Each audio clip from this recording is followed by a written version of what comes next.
Hi friends, இந்த வீடியோவில் வந்து நம்ம என்ன பார்க்க போறோம் அப்படின்னு கேட்டிங்கன்னா, இப்போ வந்து நம்ம தமிழக வெற்றி கழக கட்சித் தலைவர் விஜய்க்கு வந்து ஆதரவாக வந்து நம்மளோட சீமான் இருக்காரு அப்படின்ட்டு வந்து கண்டிப்பாக சொல்லியே ஆகணும். ஏன்னா வந்து இப்போ வந்து நம்ம 2 நாள் முன்னாடி வந்து நம்ம தளபதி விஜய் வந்து கொடி மற்றும் அவங்களோட ஆந்தம் வந்து ரிலீஸ் பண்ணியிருந்தாங்க. ஸோ அந்த கொடிக்கு வந்து ஏகப்பட்ட சர்ச்சைகள் வந்து உருவாகிச்சு. அந்த யானை பொம்மை வச்சது, அதுக்கப்புறம் வந்து அந்த ஃப்ளவர் வச்சது, இந்த மாதிரி வந்து எக்கச்சக்கமான பிரச்சனை வந்து முதல் நாள்லேயே வந்து நம்ம தளபதி விஜய் வந்து சந்திச்சிருந்தாரு. ஸோ இதெல்லாம் பார்த்த நம்மளோட சீமான் வந்து லேட்டஸ்ட்டாக ஒரு பேட்டியில் வந்து அவங்ககிட்ட கேள்வி கேட்டிருந்தாங்க. இந்த மாதிரி தளபதி விஜய் வந்து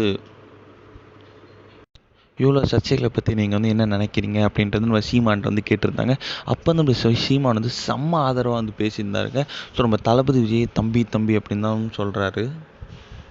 அதாவது அவர் வந்து ஃபஸ்ட்டு வந்து நம்மளோட கட்சி ஆரம்பிக்கும்போது வந்து அவர் வந்து புலி இது கேட்டாராம். ஆனால் வந்து அவங்க வந்து தேசிய விலங்கு கொடுக்க மாட்டேன் அப்படின்ட்டாங்களாம். சரி, மயில் கேட்டதுக்கு வந்து அதுவும் தேசிய பறவை கொடுக்க மாட்டேன் அப்படின்ட்டாங்களாம். ஸோ இதுமாரி அப்போ நீங்கள் ஏன் தாமரையை வந்து இந்த கட்சிக்கு கொடுத்தீங்க அப்படின்ட்டு வந்து பெரிய பெரிய சர்ச்சை வந்து நம்ம சீமான் அப்பயே ஏற்பட்டிருந்தார்.